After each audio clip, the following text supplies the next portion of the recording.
क्या खुदा वाकई मौजूद है?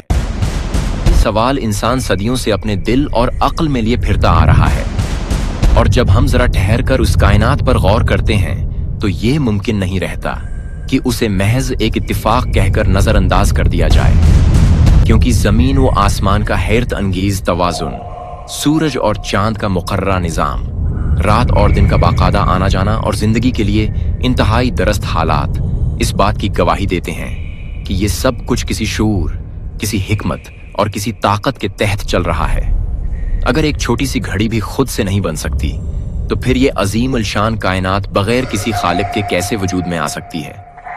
अक्ल हमें ये सिखाती है कि हर असर के पीछे कोई ना कोई सबब जरूर होता है, फिर उस कायनात का सबब क्यों ना माना जाए।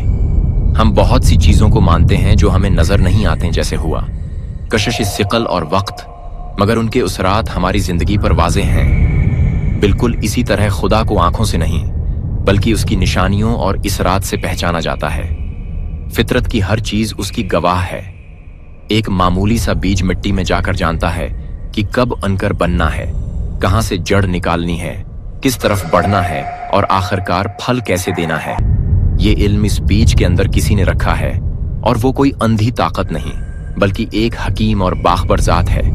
फिर इंसान के दिल की दुनिया पर नजर डालें तो वहां भी खुदा की मौजूदगी के आसार वाज़ेह नजर आते हैं। जब इंसान टूट जाता है, जब हर दरवाजा बंद नजर आता है और तमाम सहारे छन जाते हैं, तो उसके लब्बों पर बेअख्तियार किसी आली ताकत को पुकारने के अल्फाज आ जाते हैं। कोई उसे सिखाता नहीं, मगर दिल खुद जानता है कि कहाँ रुजुआ करना है।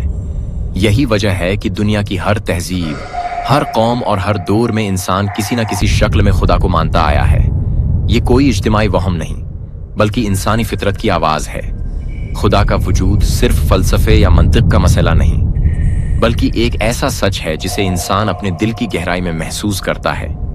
जब वो आजिज़ी से झुकता है, खामोशी में दुआ करता है और आंसुओं के साथ सजदे में जाता है, तब उसे खुदा सबसे ज्यादा करीब महसूस होता है। इसलिए अगर कोई वाकई खुदा को जानना चाहता है तो उसे सिर्फ बहस नहीं बल्कि तलाश करनी चाहिए, क्योंकि खुदा खुद को इसी पर जाहिर करता है जो सच्चे दिल से उसकी तरफ बढ़ता है।